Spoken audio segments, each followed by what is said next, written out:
আসসালামু আলাইকুম প্রিয় শিক্ষার্থীবৃন্দ। একাদশ ও দ্বাদশ শ্রেণীর পৌরনীতি ও সুশাসন প্রথম পত্রের অনলাইন ক্লাসে তোমাদের সবাইকে স্বাগত। আশা করি তোমরা সকলেই ভালো আছো।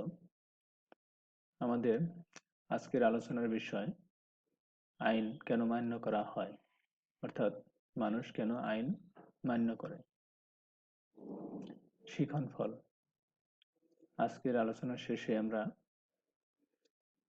আইন কেন মান্য করা হয় তা ব্যাখ্যা করতে পারব। আইন কেন মান্য করা হয়, মানুষ কেন আইন মান্য করে বা মানুষ কেন আইন মেনে চলে, এই প্রশ্নের উত্তর নিয়ে বিতর্ক দীর্ঘদিনের।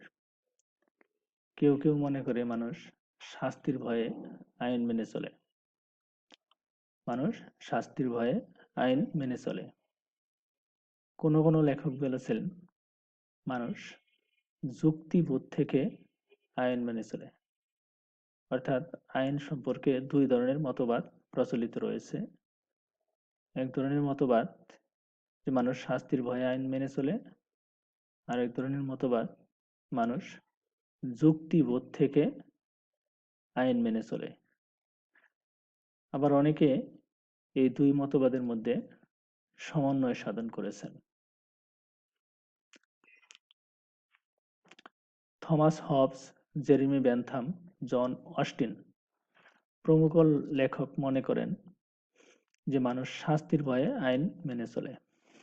যারা মনে করেন মানুষ শাস্তির ভয়ে আইন মেনে চলে তাদের মধ্যে রয়েছেন Thomas Hobbes, Jeremy Bentham, John Austen প্রমুখ লেখক। হবসের মতে আইন না মেনে চললে সমাজে পুনরায় বিশৃঙ্খলা দেখা দিবে, এজন্যই মানুষ আইন মেনে চলে। মানুষ যেহেতু শৃঙ্খলা রক্ষার জন্য, জীবন স্বাধীনতা ও সম্পত্তি রক্ষার জন্য রাষ্ট্রের অভ্যন্তরে বসবাস করে, এজন্য মানুষকে আইন মেনে চলতে হয়। এজন্য হবস মনে করেন যে আইন মেনে না চললে কি হবে, সমাজে পুনরায় বিশৃঙ্খলা দেখা দিবে। আর এই বিশৃঙ্খলার হাত থেকে রক্ষা পাওয়ার জন্য, শৃঙ্খলা রক্ষার জন্য মানুষ আইন মেনে চলে। আবার ইংরেজ আইন বিশারদ জন অস্টিনের মতে লোকে আইন মেনে চলে কেননা তা রাষ্ট্র কর্তৃক সমর্থিত ও প্রযুক্ত। আইন ভঙ্গ করলে শাস্তি পেতে হয়। অর্থাৎ লোকে আইন মেনে চলে কারণ এটা রাষ্ট্র সমর্থন করে এবং রাষ্ট্র প্রয়োগ করে। আর যদি আইন ভঙ্গ করা হয় তাহলে তাকে শাস্তি পেতে হয়। এজন্য মানুষ শাস্তির ভয়ে আইন মেনে চলে। আইন সম্পর্কে ভিন্ন মতবাদ রয়েছে। যেমন জে রুশো, টি.এইচ. গ্রিন প্রমুখ লেখক মনে করেন কতগুলো সুস্পষ্ট যুক্তির কারণে মানুষ আইন মেনে চলে। কতগুলো সুস্পষ্ট যুক্তির কারণে মানুষ আইন মেনে চলে। আইন ব্যক্তির স্বাধীনতাকে রক্ষা করে এবং এর পেছনে জনগণের সমর্থন রয়েছে। মানুষ আইন মেনে চলে কারণ আইন ব্যক্তির স্বাধীনতাকে রক্ষা করে, আবার আইনের পেছনে জনগণের সমর্থন রয়েছে। এজন্য মানুষ আইন মেনে চলতে আগ্রহী হয়। তাহলে লেখকদের এক গোষ্ঠী মনে করেন যে মানুষ শাস্তির ভয়ে আইন মেনে চলে, অন্য আরেক গোষ্ঠী মনে করেন যে মানুষ যুক্তিবোধের কারণে আইন মেনে চলে। আবার কোন কোন লেখক এই উভয় মতবাদের মধ্যে সমন্বয় সাধন করেছেন।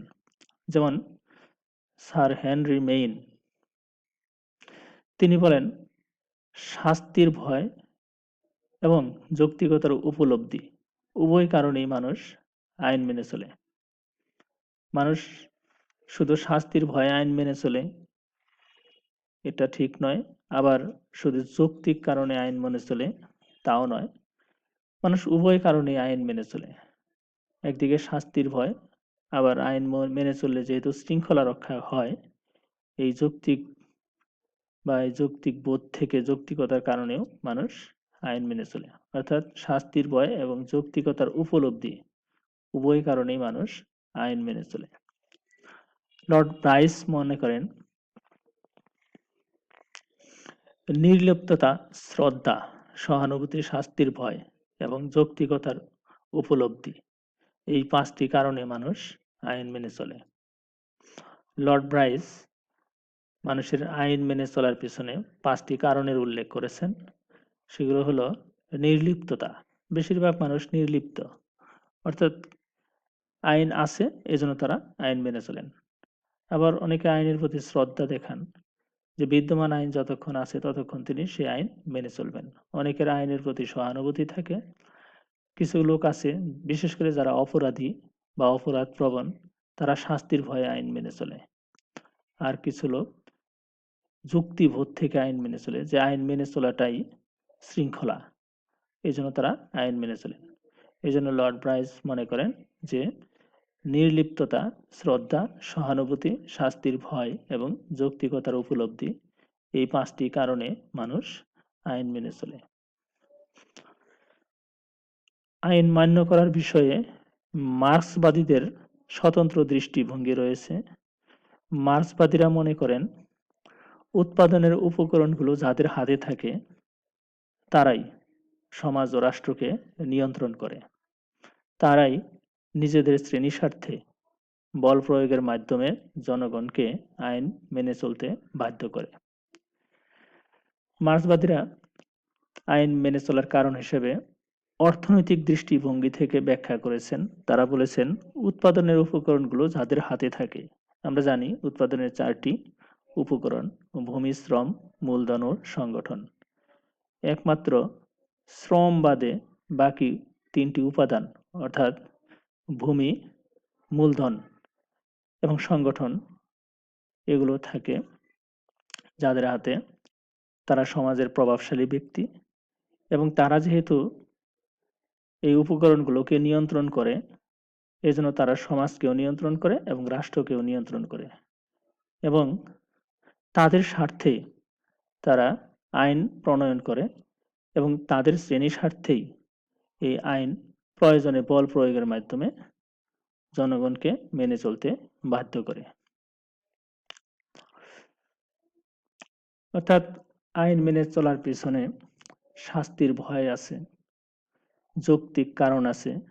মার্ক্সবাদীরা অর্থনৈতিক দৃষ্টিভঙ্গিতে বিবেচনা করেছেন যে উৎপাদনের উপকরণগুলো যাদের হাতে থাকে তারা বল প্রয়োগের মাধ্যমে আইন মেনে চলতে মানুষকে বাধ্য করে।